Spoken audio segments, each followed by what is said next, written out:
Hello दोस्तों, welcome to my channel. My name is Rishabh Singh.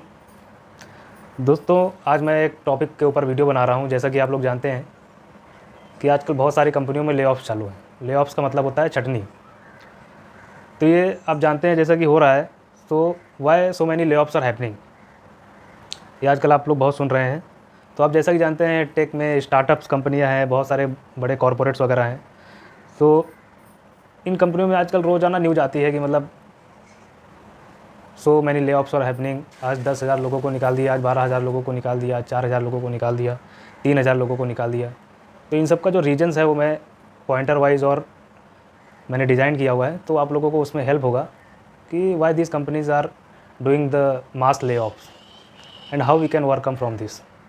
तो इसका सबसे पहला रीज़न है कि इकोनॉमिक अनसर्टेनिटी।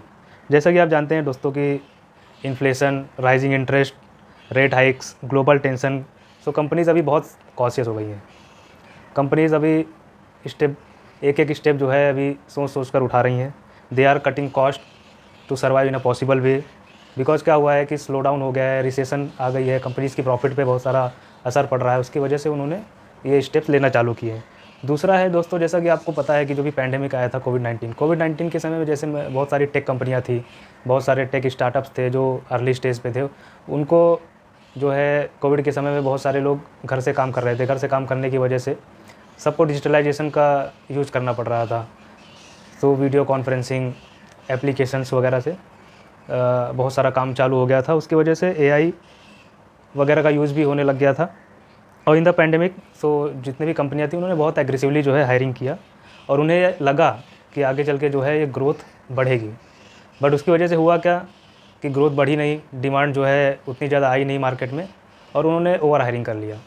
उसकी वजह से उनको जब प्रॉफिट में जब उनके इम्पैक्ट आया, तो अभी वो कॉस्ट कटिंग के लिए बहुत सारे लोगों का ले ऑफ्स करना चालू किया। थर्ड है, जैसा कि आप लोग देख रहे हैं, अभी डेली देख रहे हैं, एआई एंड ऑटोमेशन। एआई का दौर चालू है। हर कंपनी से अपने यहाँ पर आर्टिफिशियल इंटेलिजेंस सॉफ्टवेयर में इंटीग्रेट कर रही हैं, या फिर पूरी तरीके से आर्टिफिशियल इंटेलिजेंस पे वो डिपेंडेबल हो रही हैं।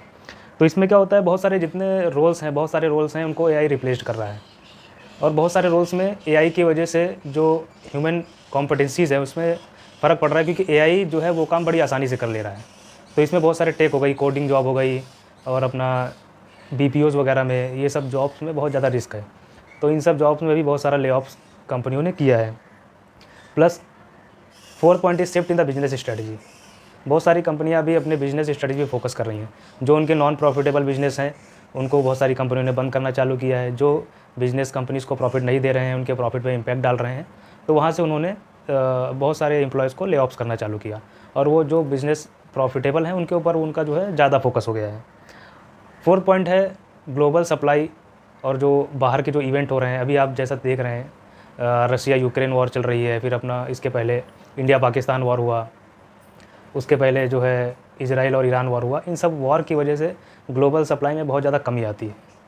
अब ये कमी क्यों आती है, क्योंकि जब वॉर चालू हो जाती है तो जो पोर्ट्स वगैरह हैं, जो एयरपोर्ट्स वगैरह हैं, उन पर बहुत ज़्यादा असर पड़ता है, वो बंद हो जाते हैं। अनसर्टेनिटी मार्केट में आ जाती है। तो जो कंपनियां वॉर में है उन पर भी बहुत सारा प्रेशर आता है, डिमांड एंड सप्लाई जो है रुक जाती है।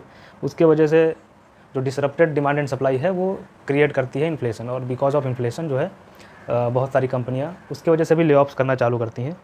और फाइनल क्या है कि बहुत सारी कंपनियां जो है आपने देखा होगा कि जो है दिखा करके कि poor performance, employees are not skills enough to survive, employees are not giving the best performance, they are giving the poor performance. तो ये रिमार्क्स जो है कंपनियां बना करके एम्प्लॉयज़ को निकालती हैं। बट फाइनली क्या होता है, ये हमेशा पुअर परफॉर्मेंस के ऊपर नहीं होता है। ये कंपनियों की सर्वाइवल रेट पे भी डिपेंड करता है कि कौन सी कंपनी सर्वाइव कर पा रही है, कौन सी कंपनी नहीं सर्वाइव कर पा रही है। अल्टीमेटली कंपनी को अपना प्रॉफिट जनरेट करना होता है, और अगर उनका प्रॉफिट में कट हो रहा है so they will look forward to cut the employees, and they will cut the employees so that they can give the profitability to their promoters, to their investors.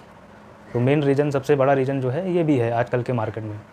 Artificial intelligence एक बहुत बड़ा role निभा रहा है इस चीज़ में, और आने वाले समय में हमें बहुत सारे जो है ले ऑफ्स देखने को मिल सकते हैं। बड़ी बड़ी कंपनियां टेक की हो गई, फार्मा सेक्टर में हो गया, या फिर एफएमसीजी सेक्टर में हो गया, they are integrating the artificial intelligence, और because of that artificial intelligence they are means not hiring the enough employees. तो वो क्यों नहीं कर रही हैं? क्योंकि आर्टिफिशियल इंटेलिजेंस उनको बहुत अच्छा और भाई बहुत कारगर जो है काम करके देगा। और हमको भी पता है कि हम आर्टिफिशियल इंटेलिजेंस से उससे उतनी ज़्यादा कितना भी स्किल इंप्रूव कर लें, आर्टिफिशियल इंटेलिजेंस को आप बीट नहीं कर सकते। तो जो भी है, जिस भी सेक्टर में आप हैं, अपना स्किल्स इंप्रूव कीजिए और तभी आप जो है सर्वाइव कर पाएंगे। तो आज का टॉपिक यही रहा। उम्मीद है यह टॉपिक आपको बहुत पसंद आया होगा। Thank you so much.